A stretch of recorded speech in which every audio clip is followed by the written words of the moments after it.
जैसा कि मैं 2-4 दिनों से देख रहा हूँ, मेरे जो भी मैं स्टेटस देख रहा हूँ व्हाट्सएप पे या इंस्टाग्राम पे या फेसबुक पे, सब जगह जो है वो युवाओं ने एक नई पार्टी का गठन किया है और बता रहे कि वो उसके फॉलोअर है कॉकरोच जनता पार्टी की। आपको पता ही होगा ये सब मैटर कहाँ से स्टार्ट हुआ, वो सीजीआई ने जो बयान दिया युवाओं को कॉकरोच का। ठीक है, उस पर हम बाद में बात करेंगे। पहले मैं ये समझते हैं कि ये जो पार्टी है वो कौन रन कर रहा है, कैसी क्या सारी चीज़ें। मैंने बेसिकली किसी भी चीज़ को अंधभक्ति से फॉलो नहीं करता हूँ। पहले मैं देखता हूँ कि हाँ भाई उसमें क्या चल रहा है, कौन इसको लोग बनाया, इनका मेन प्रोस्पेक्ट क्या है, सारी चीज़ें। तो उसमें देखा जाए तो वो कोई यूएस में बैठा बंदा है इंडियन, वो यूएस में कहीं पढ़ रहा है और उसने वो एक जो है ट्रेंड चलाया और गठन किया उस चीज़ का। आपको समझना होगा कि अंतर्राष्ट्रीय लेवल पे आप देखोगे तो बांग्लादेश में किस तरीके से जो है वो युवाओं ने कैसे तख्ता पलट किया, और वो शुरुआत जस्ट ऐसे ही हुई थी। किसका बैकिंग था? यूएस का बैकिंग था। नेपाल में यूएसए का बैकिंग था। जो भी मतलब यूएसए के अकॉर्डिंग नहीं चलता है वहाँ पे ये चीज़ तो होती होती है। आप पाकिस्तान में देख लो, उनका फेमस क्रिकेटर भाई इमरान खान जो इतने हज़ार लाखों वोटों से जीता और फिर भी वो कहाँ है? जेल में है। तो यूएसए का खास वो है कि भैया हमारे हिसाब से नहीं चलोगे तो लात मारेंगे पिछवाड़े में और कर देंगे अंदर और सत्ता से बाहर। सेम चीज़ वो जो है वो यहाँ पे भी करने का प्रयास कर ही रहे हैं। 100% मैं ऐसी गारंटी ले सकता हूँ।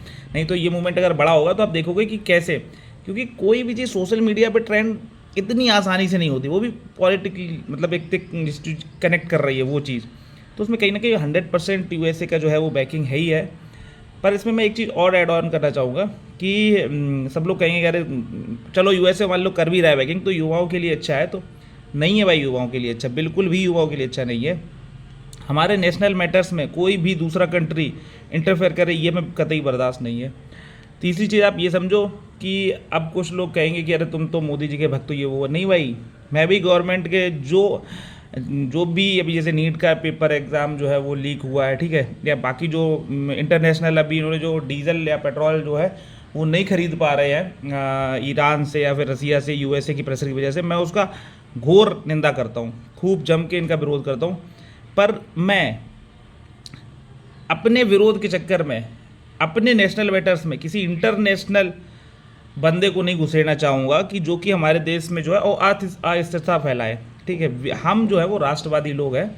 ठीक है, अब भी भले हम मोदी को पसंद नहीं करते, पर अगर राष्ट्र की ज़रूरत है तो हम उसको सपोर्ट करेंगे। जब इंदिरा गांधी को ज़रूरत थी तो हम इंदिरा गांधी को सपोर्ट करेंगे।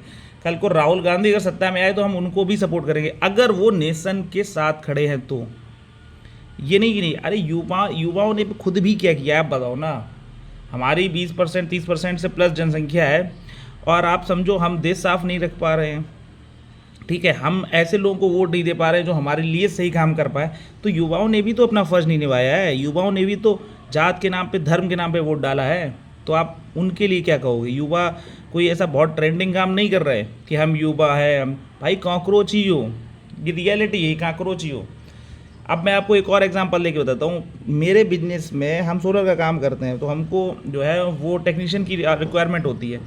पर डे 1000 रुपये आप नॉर्मली कमा सकते हो।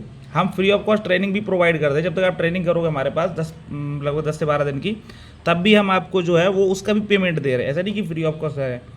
फिर भी लोग काम नहीं करना चाह रहे, 2 दिन आके काम करके घर पे चले जाना चाह रहे। ठीक है, उनको बनना है बाबू कि वो बैठ जाएं कंप्यूटर पे, दिन में एक आध फाइल आए वो टाइप कर दें या ना करें, बस ठीक है नॉर्मल बैठे हैं बकवास कर रहे हैं, उन्हें वो काम चाहिए। ट्रेंड चेंज हो रहा है, स्किल्स ज़रूरी है। स्किल्स पे ध्यान नहीं दे रहे हैं तो आपको कहाँ से ही जॉब मिल जाएगी।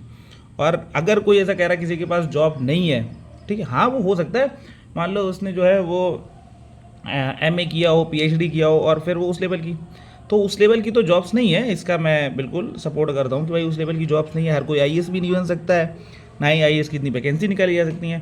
पर प्रॉब्लम युवाओं में भी है, वो स्किल्स पे ध्यान नहीं देते हैं, वो इंस्टाग्राम पे ज़्यादा ध्यान देते हैं।